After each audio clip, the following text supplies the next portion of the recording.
আসসালামু আলাইকুম, কেমন আছেন সবাই? নিশ্চয়ই অনেক ভালো। আজকে আমি আজকে কি রান্না করব সেটা আপনাদের সাথে শেয়ার করব। সব কিছু কেটে নিলাম, মূলা, ধনিয়া পাতা, পেঁয়াজ, কাঁচামরিচ। মূলাটা অবশ্য আমি সিদ্ধ করে নিলাম, সাথে লাউ, সব কিছু কেটে নিলাম। এই যে মাছগুলো ফ্রিজ থেকে নিয়ে নিলাম, এগুলো আমি ভালোভাবে ধুয়ে নেব, পরিষ্কার করে নেব। পরিষ্কার করা নেই। এখন আমি চলে যাব চুলায়। প্রথমে কড়াইয়ে তেল দিয়ে দিলাম। কড়াইটা তেলের পর তারপরে তেলের মধ্যে পেঁয়াজ ছেড়ে দিলাম।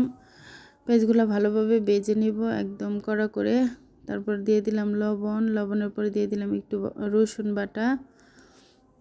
আমি সব তরকারি তাড়াতাড়ি রসুন বাটা খাই না, অবশ্য মূলা রান্না করবো এই জন্য একটু রসুন বাটা দিলাম। তারপরে ভালোভাবে রসুনটা ভেজে নেব যেন কোনো রকম গন্ধ না আসে রসুনের থেকে। তারপরে দিয়ে দিলাম কাঁচামরিচ।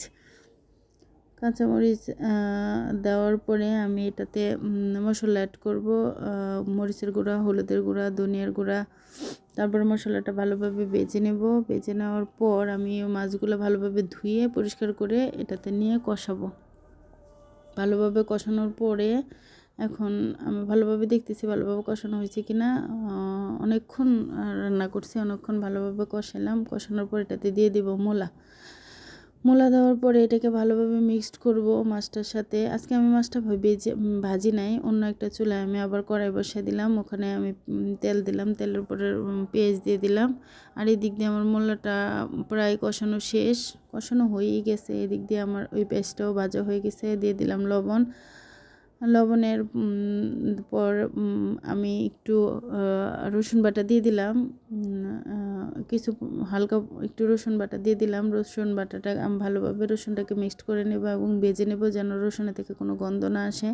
তারপর ওই মূলা তরকারিটাতে আমি একটু ধনেপাতা দিয়ে দিলাম। ওটা হয়ে গেছে প্রায়, মানে হয়েই গেছে, নামিয়ে নেব, এই জন্য একটু ধনেপাতা দিয়ে দিলাম। তারপর এটাকে এই মশলাটাতে আমি কাঁচামরিচ অ্যাড করলাম। তারপরে হালকা একটু মরিচের গুঁড়া, হালকা একটু ধনিয়ার গুঁড়া, হালকা একটু সব কিছু দিয়ে দিলাম। আর এদিক দিয়ে আমার মূলা তরকারিটা প্রায় হয়ে গেছে। ওই দিক দিয়ে আমার মশলাটা কষানো শেষ। এরপরে দিয়ে দিলাম মাছ। টাকি মাছ দিয়ে আমি লাউ রান্না করব। টাকি মাছটাও আমার কষানো হয়ে গেছে। 5 মিনিট পরে এসে দেখি যে টাকি মাছটা কষানো শেষ। আমি এটার সাথে লাউ অ্যাড করে দিলাম। লাউটা ভালোভাবে মিক্সড করে আমি ঢাকনা দিয়ে চলে যাব রুমে, একটু কাজ আছে ওগুলো গুছাবো। এখন আমি এসে দেখি আমার লাউটা হয়েই গেছে। এখন আমি এটার সাথে ধনেপাতা অ্যাড করে আর একটু ডেকে দিব।